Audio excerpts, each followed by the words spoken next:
अच्छी where there is a will there is a way ए कथाटा साधारण लोकों ऊपर केते बा एप्लिकेबल होची बा न होची ताहा तो जଣା नहीं किंतु निशाड़ियों पई ए जो फ्रेजटा निहाती भाव में एप्लिकेबल मुझा ये कहूँ कारण निशा करिवार जो विभिन्न तरीका अच्छी ता मध्य आउ गोटे तरीका मध्य उन्मोचन होइछि आ ताहा होउछि कफ सिरप।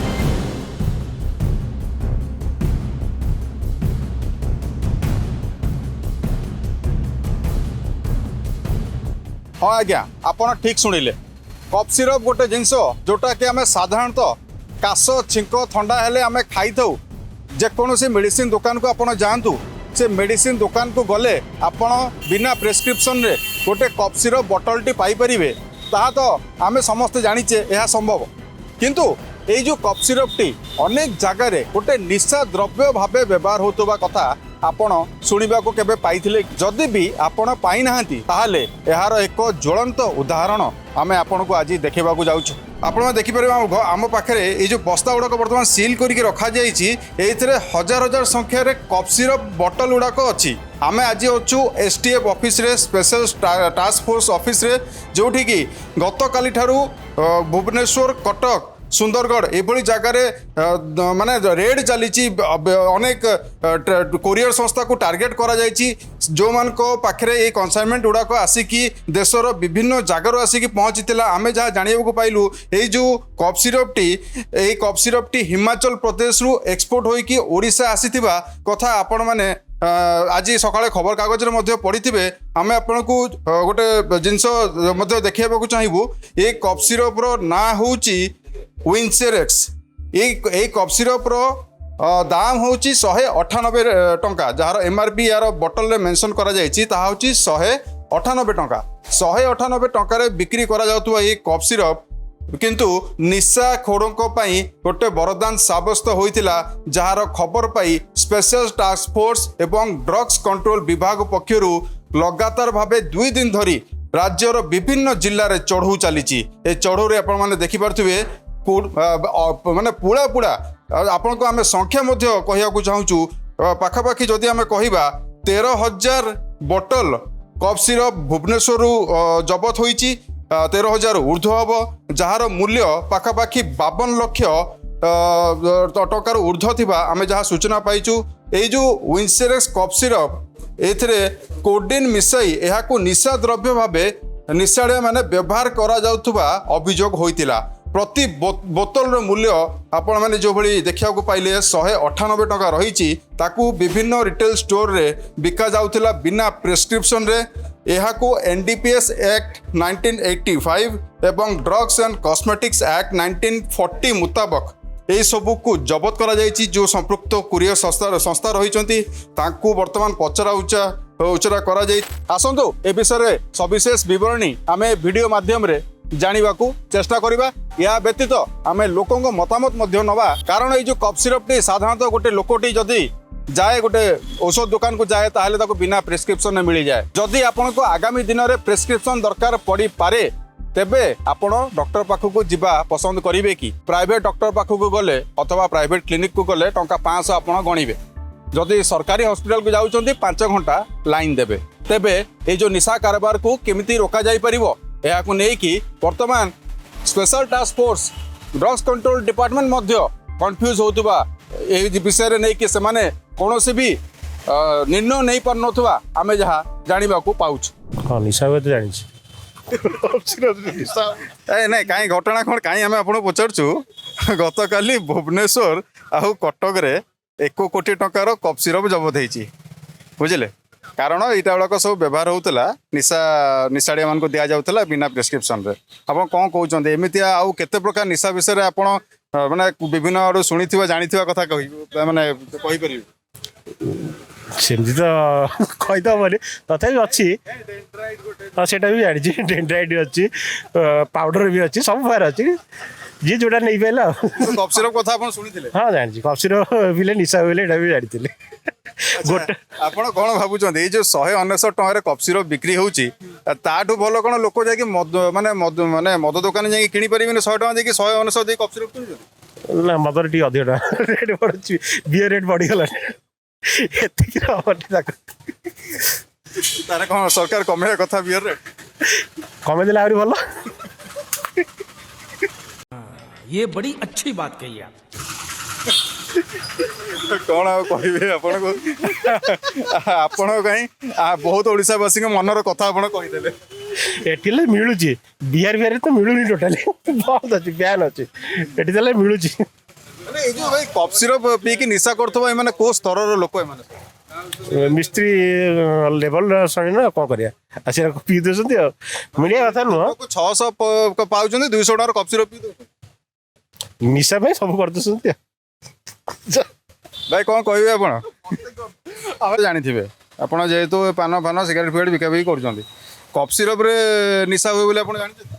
ନା ମୁଁ ଜାଣିନି। 13,000 ମାନେ ପାଖାପାଖି କୋଟିଏ ଟଙ୍କାର କପ୍ ସିରପ୍ ଗତକାଲି ଆଜି ଜବତ ହେଇଛି ଭୁବନେଶ୍ୱର କଟକରୁ। ଆପଣ କ'ଣ ଭାବୁଛନ୍ତି ଏଇ ଯେଉଁ କପ୍ ସିରପ୍ ଗୁଡ଼ାକ ବିନା ପ୍ରେସ୍କ୍ରିପସନ୍ରେ ବିକା ଯିବାଟା ଠିକ୍ ମେଡ଼ିସିନ ଦୋକାନ? ନା ନା ଠିକ୍ ନୁହଁ। ଆପଣ କେବେ ଯାଇକି ମାଗିଛନ୍ତି, ଆପଣ ଦେଇଛନ୍ତି? ମୁଁ ଦେଖିନି କି ଜାଣିନି ସେଗୁଡ଼ାକ। ନା ଏଇଟା କ'ଣ, ଏଇଟା ଉଚିତ ନା ଉଚିତ? ମୁଁ କହିପାରିବିନି ସେ ବିଷୟରେ, ମୁଁ ଯାହା ଶୁଣୁଛି ଖାଲି, ନହେଲେ ମୁଁ ଜାଣିନି ସେଗୁଡ଼ାକ। ସାର୍ କ'ଣ କହିବେ? କପ୍ ସିରପ୍ ଗୁଡ଼ାକ ପ୍ରେସ୍କ୍ରିପସନ୍ରେ ଦେବା କଥା ନା ବିନା ପ୍ରେସ୍କ୍ରିପସନ୍ ନେଲେ ବି ଚଳିବ? ଏଇଟା ବିନା ପ୍ରେସ୍କ୍ରିପସନ୍ ଦେବା ଅନୁଚିତ, ଦେବା କଥା ନୁହଁ, ପ୍ରେସ୍କ୍ରିପସନ୍ରେ ଦେବା କଥା। ଗତକାଲି ଚଢ଼ଉ ହେଇକି 1 କୋଟି ଟଙ୍କାର କପ୍ ସିରପ୍ ଜବତ କରାଯାଇଛି ଭୁବନେଶ୍ୱର କଟକରେ। ନିଶାଡ଼ିଆ ଗୁଡ଼ାକ ବ୍ୟବହାର କରୁଥିଲେ, 200 ଟଙ୍କା ଦେଇକି ସେମାନେ ନିଶା କରୁଥିଲେ। ଆପଣ କ'ଣ ଭାବୁଛନ୍ତି ଏମିତିଆ କାର୍ଯ୍ୟାନୁଷ୍ଠାନ ସବୁଆଡ଼େ ହେବା କଥା? ନିହାତି ଦରକାର କାର୍ଯ୍ୟାନୁଷ୍ଠାନ। ଏ କପ୍ ସିରପ୍ଟା ବହୁତ କ୍ଷତିକାରକ, ବିନା ପ୍ରେସ୍କ୍ରିପସନ୍ ଦେଇକି ଏଇଟା ନିଶାର କାର୍ଯ୍ୟ ଲଗାଉଛନ୍ତି। ଏଇଟା ଯାହା କରିଛନ୍ତି ଠିକ୍ କରିଛନ୍ତି। ଆପଣ କ'ଣ ଲାଗୁଛି ଆଗ ଅପେକ୍ଷା ନିଶା କାରବାର ବୃଦ୍ଧି ପାଇଛି ନା କମିଛି? ବଢ଼ିଛି, କମିବାର ଚାନ୍ସ ନାହିଁ, ନିଶା ତ ଚାଲିଛି। ବିଷୟରେ ଶୁଣିକି କେମିତି ଲାଗୁଛି ଆପଣ? ପେପରରେ ତ ବାହାରିଛି ଆଜି କୋଟିଏ ଟଙ୍କାର କପ୍ ସିରପ୍ ଜବତ ହେଇଛି। ଆପଣ କ'ଣ ଲାଗୁଛି ଏସବୁ ନିୟମ କେମିତି କଡ଼ାକଡ଼ି କରିବା କଥା? ନା ନା ନିୟମ କଡ଼ାକଡ଼ି କରିବା କଥା ନୁହଁ। ନିୟମ କଡ଼ାକଡ଼ି କରିବା କଥା। ଆପଣ ଆଉ କୋଉ ନିଶା ବିଷୟରେ ଶୁଣିବାକୁ ପାଇଛନ୍ତି କହିଲେ? ମାନେ ଏ ଯେଉଁ ଲୋକ ଗୁଡ଼ାକ ନିଶାଡ଼ିଆ ଗୁଡ଼ାକ କୋଉ ନିଶା କରୁଥିବ ଆପଣ ଶୁଣିବାକୁ ପାଇ? ନିଶା ତ ସବୁ ଶୁଣିଛି, ମଦ ଗଞ୍ଜେଇ ଡ୍ରଗ୍ସ। କପ୍ ସିରପ୍ଟା ଶୁଣିଥିଲେ ନା ଶୁଣିନ? ସିରପ୍ ଶୁଣୁନଥିଲି। ଆଶ୍ଚର୍ଯ୍ୟ ଲାଗୁଛି ଶୁଣିକି। କଫ୍ ସିରପ୍ଟା ଆମର ଆପଣଙ୍କର ଯେଉଁ କ'ଣ ଏଇଟା କହନ୍ତି, କାଶ ବାସ ହେଲେ ସେଇଟା ଡକ୍ଟର ଇଏ କରନ୍ତି, ଲେଖନ୍ତି କାଶ ବାସ ଭଲ ହେବା ପାଇଁ। ଆପଣ କେବେ ମେଡ଼ିସିନ ଦୋକାନ ଯାଇକି କଫ୍ ସିରପ୍ ମୁଁ ଖାଇଛି ପିଲାବେଳୁ। ଏବେ ତ ଯେତେବେଳେ ମୋ ଦେହ ଖରାପ ହୁଏ କଫ୍ ସିରପ୍ ଖାଇ, କିନ୍ତୁ ଟିକେ ଝିମଝିମା ହେଲାବେଳେ ସେଇଟା ତ ମେଡ଼ିସିନ ଜିନିଷ ନା, ଆଲକୋହଲ ଥାଏ ସେଥିରେ।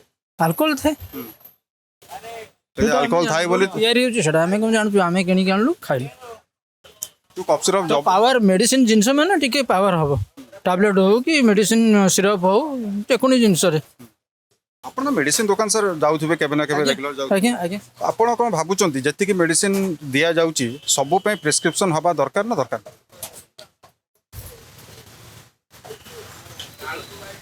ଛୋଟ ଛୋଟ ଜିନିଷରେ ଧରନ୍ତୁ, ମୋର ଟିକେ ଥଣ୍ଡା ହେଉଛି କି ଆଙ୍ଗୁଠିଟା ଛିଣ୍ଡିଗଲା, କଟିଗଲା, ମୁଁ ମେଡ଼ିସିନ ଦୋକାନ ଯାଇ ଗୋଟେ ବ୍ୟାଣ୍ଡେଡ୍ ଦିଅନ୍ତୁ କି କ'ଣଟେ ଆଣିବି, ତା ପାଇଁ କ'ଣ ପ୍ରେସ୍କ୍ରିପସନ୍ କରିବି? ଜ୍ୱର ଥଣ୍ଡା କାଶ ଏଇଥିପାଇଁ ସେଇଥିପାଇଁ ହେଲେ ଟିକେ ନିହାତି ଆବଶ୍ୟକ, ଡକ୍ଟରଙ୍କ ପରାମର୍ଶ କରିକି ସେଇଟା। ଆଜ୍ଞା, ବେଆଇନ କପ୍ ସିରପ୍ ଯେଉଁ କାଲି ଆଜି ସୁଦ୍ଧା 26,000 ବୋତଲ ଖଣ୍ଡେ ଜବତ ହେଇଛି ବିଭିନ୍ନ। ତ ସେଇଟା 199 ଟଙ୍କା ଲେଖାଁ ଗୋଟେ ବୋତଲ ବିକ୍ରି ହେଉଥିଲା। ଆପଣ ଭାବୁଛନ୍ତି ଏଇଟା ଗୋଟେ ମାନେ ସହଜ ଉପାୟ କି ନିଶାଡ଼ିଆମାନଙ୍କ ପାଇଁ ନିଶା କରିବା? 199 ଟଙ୍କା ଦେଇକି ବିକ୍ରି ହେଉଥିଲା ବିନା ପ୍ରେସ୍କ୍ରିପସନ୍। କ'ଣ କରିବା କଥା? ଏସବୁ ବିରୋଧରେ କ'ଣ ଆକ୍ସନ୍ ନେବା କଥା? କ'ଣ କହିବାକୁ କ'ଣ ନିୟମ କଲେ ନିଶାଡ଼ିଆମାନେ ଏସବୁ କରିପାରିବେ? ତଥାପି ତାଙ୍କୁ କେତେ ଜଗିବି? ଯାହା ଯେଉଁମାନଙ୍କର ଅଭ୍ୟାସ ତ ହେଇଯାଇଛି ଗୋଟେ ନିଶାଡ଼ି ରୋଗ, ତାଙ୍କୁ ନହେଲେ ହେଉନି। ଯେମିତି ପାନ ଖାଉଛନ୍ତି, ପାନ ତାଙ୍କର ନହେଲେ ହେବନି। ସିଗାରେଟ୍ ଟାଣୁଛନ୍ତି, ଅଫିସରେ ବସି କାମ କରୁଛନ୍ତି, ଯେକୌଣସି ଲୋକ, ଯେକୌଣସି ବ୍ୟକ୍ତି ହଉ, ଟିକେ ସିଗାରେଟ୍ ନହେଲେ ତାଙ୍କ ମାନେ ମୁଣ୍ଡ ବି କାମ କରୁନି, ଟିକେ ସିଗାରେଟ୍ ଟାଣିଦେବା। ତାପରେ ମୁଣ୍ଡ ଟିକେ କାମ କରୁଛି, ବସିକି ଅଫିସ ହଉ, ଯେକୌଣସି କାମରେ ହଉ, ମୁଁ ବି ହଉ ଜଣେ ନାଗରିକ ହିସାବରେ କହୁଛି, ମୋର ଯେଉଁ ଅଭ୍ୟାସ ଗୋଟେ ରହିଛି ତ ଟିକେ ଛାଡ଼ି ହେଉନି, ସହଜ ନୁହେଁ। କିନ୍ତୁ ନ ହେବାଟା ସେଇଟା ଭଲ। ଆଜିକାଲି ଯେଉଁଗୁଡ଼ା କି ଆମେ ବି ଭୁଲ କରୁଛେ, ବଡ଼ ମଣିଷ ହେଇକି ଆମେ ସେଗୁଡ଼ା ଖାଉଛେ, ଛୋଟ ଛୁଆ ଦେଖିକି ସେଇଟା ଅଭ୍ୟାସରେ ପରିଣତ ହେଇଯାଉଛି। ଦେଖା ଶିଖିବାକୁ ବହୁତ ଆଗକୁ ଖରାପ ଟିକେ ହେଇଯାଉଛି। ଆଗ ଅପେକ୍ଷା ସାର୍ ଆପଣଙ୍କର ସେତେବେଳେ ସମୟରେ ନିଶା କାରବାର ଅଧିକ ଥିଲା ନା କମ୍ ଥିଲା? ନାଇଁ ମୋ ଜାଣିବାରେ ମୋ ପିଲାର କଥା କହୁଛି ମାନେ 30-40 ବର୍ଷ ସେଇଟା ତ ବହୁତ କମ୍ ଥିଲା। ଏବେ ଯୁଗରେ ମାନେ ବର୍ତ୍ତମାନ ପରିବର୍ତ୍ତନରେ ଏମିତି ହେଇଛି ଯେ ମାନେ ଅଧିକ ସଂଖ୍ୟାରେ ନିଶା ବ୍ୟବହାର କରୁଛନ୍ତି। ଇଭିନ୍ ପାଠ ପଢ଼ୁଛନ୍ତି ଛୁଆ ପିଲାମାନେ 8ମ 10ମ ପାଠ ପଢ଼ୁଛନ୍ତି ସେମାନେ କରୁଛନ୍ତି।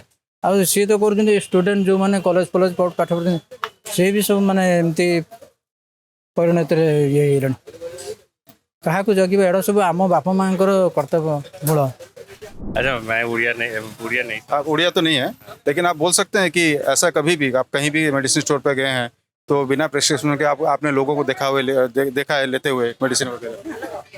बिना प्रेस्क्रिप्शन से तो कभी कभी कोई लोग तो करता है, मतलब मान लीजिए कोई इमरजेंसी बुखार हुआ है तो करता तो है ही थोड़ा बहुत, सबको थोड़ा बहुत पता है। जैसे बुखार का जैसे आपका पैरासीटामोल हो गया 685। तो जो कॉफ सिरप वगैरह मतलब खांसी जो है तो रेगुलर किसी को भी हो सकता है, हर रोज कोई भी आदमी को हो सकता है। तो ये कॉफ सिरप को क्या कंपलसरी करना चाहिए कि जाएंगे तो मेडिसिन दुकान में प्रिस्क्रिप्शन लेके जाएंगे तभी आपको कॉफ सिरप मिलेगा वरना नहीं मिलेगा? जो नॉर्मल वाला है वो तो मुझे नॉर्मल वाला तो दे देना चाहिए 2-3 हफ्ता, अगर वैसे ही अगर नहीं कम होता है तब ठीक है, डॉक्टर दिखा के प्रिस्क्रिप्शन लेके जाना चाहिए। लेकिन इसके लिए जो नशा करता है उन लोगों को बहुत ज़्यादा चांस मिल गया उसको लेके मतलब कॉफ सिरप को मिलावट करके उसमें से नशा करता है वो। हाँ वो तो अल्कोहल होता है उसमें, करता तो है ही। पर तो आपके हिसाब से क्या करना चाहिए? पूरा एकदम बिना प्रिस्क्रिप्शन का मेडिसिन बंद कर देना चाहिए या फिर और कुछ स्टेप लेना चाहिए? ये सोचना पड़ेगा, और तो कुछ स्टेप लेना चाहिए मेरे हिसाब से। सेटा प्रेस्क्रिप्शन दवा था ना वो हम केमती सेटा जे कफ सिरप नेबे प्रेस्क्रिप्शन दरकार ना। ଗତକାଲି ଡ୍ରଗ୍ସ କଣ୍ଟ୍ରୋଲ ବିଭାଗ ଓ ପୋଲିସ 1,000 ଟଙ୍କାର କଫ୍ ସିରପ ଜବତ କରିଛି। ସେଟା ନିଶାଡ଼ିଆ ମାନେ ବ୍ୟବହାର କରୁଥିଲେ, ବିନା ପ୍ରେସ୍କ୍ରିପ୍ସନରେ ମେଡ଼ିସିନ ଦୋକାନରୁ ଆଣୁଥିଲେ। ଆପଣଙ୍କୁ କ'ଣ ଲାଗୁଛି କି ଏସବୁ ଯେଉଁ ଜିନିଷ କଫ୍ ସିରପଟା ଏଇଟା ଯଦି ମାନେ ପ୍ରେସ୍କ୍ରିପ୍ସନଟା ବାଧ୍ୟତା କରାଯାଏ ସାଧାରଣ ଲୋକ ହଇରାଣ ହେବେ ନା ହେବେନି? ସାଧାରଣ ଲୋକ ହଇରାଣ ହେବେ। ଧରନ୍ତୁ ଆପଣ ରାତି ଅଧରେ ଟିକେ କାଶ ହେଲା, ଆପଣ ଚାହୁଁଛନ୍ତି ମେଡ଼ିସିନ ଦୋକାନଟେ ଖୋଲା ଅଛି, ମୁଁ ଟିକେ କଫ୍ ସିରପ ଆଣିକି ଖାଇଦିଏ ମୋତେ ଶାନ୍ତି ଲାଗିବ, ସେଟା ଆପଣ କରିପାରିବେନି। କିନ୍ତୁ ନିଶାଡ଼ିଆ ମାନଙ୍କୁ ବି ଏଥିରେ ଚାନ୍ସ ମିଳୁଛି। ହଁ ଏଇଟା ତ ପବ୍ଲିକ ତ ଯେଉଁ ଗରିବ ଶ୍ରେଣୀ ଲୋକ ସେମାନେ ଜାଣିପାରିବେନି ନା, ତେଣୁ ସେମାନେ କହିବେ ଆମକୁ କଫ୍ ସିରପ ଦିଅ, ତେଣୁ ସେଟା ସେମାନେ ହଇରାଣ ହେଇଯିବେ। ସବୁ ଛୋଟ ଛୋଟ ରୋଗରେ କ'ଣ ଆମେ ଡକ୍ଟର ପାଖକୁ ଯାଇକି ପ୍ରେସ୍କ୍ରିପ୍ସନ ନା ହେଇପାରିବ ନା, ସେଟା ସମ୍ଭବପର ନୁହଁ। କ'ଣ କରିବା କଥା ଆଜ୍ଞା ରୋକିବା ପାଇଁ ଯେଉଁଟା ଯେମିତି ଲୋକଙ୍କର ମତ ସେଟା ବୁଝିବାକୁ ପଡ଼ିବ, ଆମେ ତ କହିପାରିଲେ ହେଇପାରିବନି ନା। ଆପଣ କେବେ ଶୁଣିଥିଲେ କି କଫ୍ ସିରପ ଯୋଉ ନିଶାଡ଼ିଆ ମାନେ ନା ନା ଶୁଣିକି କେମିତି ଆଶ୍ଚର୍ଯ୍ୟ ଲାଗୁଛି? ଆଶ୍ଚର୍ଯ୍ୟ ନିଶ୍ଚୟ ଲାଗୁଛି। ଜାଣିବାକୁ ପାଇଥିଲେ କେବେ? ଜାଣି କାଲି ଆଉ ପରଦିନ 1 କୋଟି ଟଙ୍କାର କଫ୍ ସିରପ ଜବତ ହେଇଛି ଭୁବନେଶ୍ୱର କଟକରୁ। ତ ବିନା ପ୍ରେସ୍କ୍ରିପ୍ସନରେ କଫ୍ ସିରପ ଦବା କଥା ନା ଦବା କଥା ନୁହଁ ମେଡିସିନ ଦୋକାନ? ସେ ଡାକ୍ତର ଯାହା କଫ୍ ସିରପଟା ଆକ୍ଚୁଆଲି ଜେନ୍ୟୁନ୍ ଯେ କିଛି ନାହିଁ, ତାର ମାଦକ ଦ୍ରବ୍ୟ ତା ଭିତରେ ନାହିଁ ବୋଲି ସେମାନେ ଭାବିଲେ ଦେବେ, ନହେଲେ ଭାବୁନଥିବେ ଯେ ଦେଉଥିବେ। ତ ସବୁ ଟିକେ ସାର୍ ଆମେ କାଶ ଟିକେ ହେଲେ ଛିଙ୍କ ଟିକେ ହେଲେ କ'ଣ ଡକ୍ଟର ପାଖକୁ ଯିବାଟା ସମ୍ଭବ? ନାଇଁ ବର୍ତ୍ତମାନ କେତେ ଲୋକ ସୁବିଧା ଆଗରୁ ନଥିଲା, ଏବେ ସୁବିଧା ହେଲାଣି, ଲୋକ ସାଙ୍ଗେ ସାଙ୍ଗେ ଯାଉଛନ୍ତି। ତେଣୁ ସେଇଟା ଲୋକଙ୍କ ଉପରେ ନିର୍ଭର କରୁଛି, କେଉଁ ଏରିଆ କେଉଁଠି ଲୋକ ମାନେ ମିଳୁନି ଡାକ୍ତରୀ ସୁବିଧା, କେଉଁଠି ମିଳୁଛି ସେଇଟା ହେଉଛି କଥା। ପ୍ରାଇଭେଟ ଡକ୍ଟର ପାଖକୁ ଗଲେ 560 ଟଙ୍କା ସେ 5 ଟଙ୍କା, ଆଉ ଗଭର୍ଣ୍ଣମେଣ୍ଟ ଡକ୍ଟର ପାଖକୁ ଗଲେ 5 ଘଣ୍ଟା ଲାଇନ୍ ଲଗେଇବେ। ହଁ ସେଇଟା ଠିକ କଥା। ସାଧାରଣ ଲୋକ କରିବେ କ'ଣ? ଇଆଡ଼େ ମେଡିସିନ ଦୋକାନ ଗଲେ ଆପଣଙ୍କ ବିନା ପ୍ରେସ୍କ୍ରିପ୍ସନରେ କଫ୍ ସିରପ ଦେବେନି। ଦେବେନି, ସରକାର ସେଥିପାଇଁ ଚିନ୍ତା କରିବେ କ'ଣ କରାଯାଇପାରିବ ଲୋକଙ୍କ ସୁବିଧା ପାଇଁ, ଜନସାଧାରଣଙ୍କ ସୁବିଧା ପାଇଁ। ବଡ଼ ଅଡ଼ୁଆ ପରିସ୍ଥିତି ସାର୍ ହେଇଗଲା, କ'ଣ କରିବା? ଅଡ଼ୁଆ ପରିସ୍ଥିତି ହେଲେ ଆଉ କ'ଣ କରାଯିବ? ସେଥିପାଇଁ ଆନ୍ଦୋଳନ ହଉ, ଆନ୍ଦୋଳନ କରାହଉ, ଆଉ କ'ଣ କରାଯିବ? ଆପଣ ମୁଭମେଣ୍ଟ କରନ୍ତୁ, ଆନ୍ଦୋଳନ ହବ, ତାପରେ ତାର କେମିତି ଲୋକ ସୁବିଧା ପାଇପାରିବେ, ସେଥିପାଇଁ ଆପଣ ଗୋଟେ ମୁଭମେଣ୍ଟ ଆରମ୍ଭ କରନ୍ତୁ। ଆଜି ସୁଦ୍ଧା ସ୍ୱାଧୀନତା ସଂଗ୍ରାମ ଆନ୍ଦୋଳନ ଛଡ଼ା ଆଉ କେଉଁ ଆନ୍ଦୋଳନ ସାର୍ ସକ୍ସେସ୍ ହେଇଥିବ ଆପଣ ଜାଣିଛନ୍ତି? ନ ହଉ କି ନ ହଉ, ଗୋଟା ପ୍ରତିବାଦ ହଉ, ଏଇଟା ନହେଲେ ଏଇଟା ଅସୁବିଧା ହବ। ସରକାର ଜାଣନ୍ତୁ ଯେ ହଁ ଏଇଟା କ'ଣ କେମିତି ସୁବିଧାରେ ଲୋକ ପାଇପାରିବେ, କ'ଣ ଗୋଟେ ଗାଇଡ଼ଲାଇନ୍ ଫିକ୍ସ ଅପ୍ କରିବେ, ସେଇ ହିସାବରେ। ସାର୍ ବହୁତ ଜିନିଷ ଇଲିଗାଲି ବିକ୍ରି ହେଉଛି, ସବୁ କ'ଣ ବନ୍ଦ କରିବ? ଇଲିଗାଲି ତ ଚାଲିଛି, ସବୁ କ'ଣ ବନ୍ଦ କରି ହେଇପାରିବ କେବେ? ଲୋକଙ୍କର ମାନସିକତା ପରିବର୍ତ୍ତନ ହେଲେ ନିଶାଳିଆଙ୍କ ସଂଖ୍ୟା କମେଇବା ପାଇଁ କ'ଣ କରି ହୋଇ ପାରିଥାନ୍ତା? ଆପଣ ଗୋଟେ ବରିଷ୍ଠ ନାଗରିକ। ସେ ବିଷୟରେ ମୋର କିଛି ଓପିନିଅନ ନାହିଁ। ଲୋକ ନିଶାଟିଙ୍କୁ ମାନେ ଏତେ ଲୋକଙ୍କୁ କମେଇବା ପାଇଁ କ'ଣ କରାଯାଇପାରିବ ସେଇଟା ଲୋକ କିଛି କହିପାରିବେନି। ମାନସିକତା ଚେଞ୍ଜ ହେଲେ ହିଁ ହବ। ଆଉ ସେ ତ ଆସ୍ତେ ଆସ୍ତେ ବଢି ବଢି ଯାଉଛି ନା, ଆଉ ସରକାର ସେଥିରୁ ଅଧିକ ରାଜସ୍ୱ ପାଉଛି, ଆଉ ସେଥିରେ କ'ଣ ହବ? ରାଜସ୍ୱ ପାଇଁ ଆଉ ନିଶା ଖାଇଲେ ଖାଆନ୍ତୁ ମଲେ ମୋର। ହଁ ଯାହା ହଉଛି ହଉ ଚାଲୁ, ସରକାରଙ୍କ ରାଜସ୍ୱ ମିଳୁଛି ଆଉ କ'ଣ ଅଛି। ଆଜି ଯେଉଁ ଲୋକମାନେ ମତାମତ ଦେଇଛନ୍ତି ତାହା ନିହାତି ଭାବରେ ଚିନ୍ତାର ବିଷୟ ଏଇଥିପାଇଁ କାରଣ ଗୋଟେ ସାଧାରଣ ଥଣ୍ଡା ଜ୍ୱର ଛିଙ୍କ ହେଲେ ଆପଣ ଯାଆନ୍ତି ମେଡ଼ିସିନ ଦୋକାନକୁ 100 ରୁ 200 ଟଙ୍କା ଦେଇକି ଆପଣ ଗୋଟେ କଫ୍ ସିରପ୍ଟି ଆରାମସେ ଆଣିପାରିବେ, ଗୋଟେ ଜ୍ୱର ମେଡ଼ିସିନଟେ ଆଣିପାରିବେ ଏବଂ ଆପଣ ତାକୁ ଖାଇକି 2 ଦିନ ଭିତରେ ହୁଏତ ଭଲ ହେଇଯାଇପାରିବେ। କିନ୍ତୁ ଏଇଥିପାଇଁ ଯଦି ଆଗକୁ କଡ଼ାକଡ଼ି ନିୟମ କରାଯାଏ କି ବିନା ପ୍ରେସ୍କ୍ରିପ୍ସନରେ, ବିନା ଡାକ୍ତରୀ ପରାମର୍ଶରେ, ବିନା ଲିଖିତ ଚିଠାରେ ଆପଣଙ୍କୁ ଯଦି କଫ୍ ସିରପ୍ ମିଳିବ ନାହିଁ ତେବେ କେଉଁମାନେ ଅସୁବିଧାର ସମ୍ମୁଖୀନ ହେବେ ତାହା ଏକ ବଡ଼ ବିଷୟ। ଆମେ ଆଜି ଲୋକଙ୍କ ମତାମତ ମଧ୍ୟ ନେଲୁ, ଆପଣଙ୍କୁ ପ୍ରକୃତ ଘଟଣା ମଧ୍ୟ ଦେଖେଇଲୁ। କ'ଣ ପାଇଁ ଏତେ ସଂଖ୍ୟାରେ କଫ୍ ସିରପ୍ ଗୁଡ଼ିକୁ ଜବତ କରାଯାଉଛି ତାହା ମଧ୍ୟ ଆପଣମାନେ ଦେଖିବାକୁ ପାଇଲେ। ତେଣୁ ଆମେ ଚାହୁଁଛୁ ଏ ବିଷୟରେ ଯାହା ବି ଆପଣଙ୍କ ମତାମତ ଆମକୁ କମେଣ୍ଟ ବକ୍ସରେ ଜଣାଇବେ।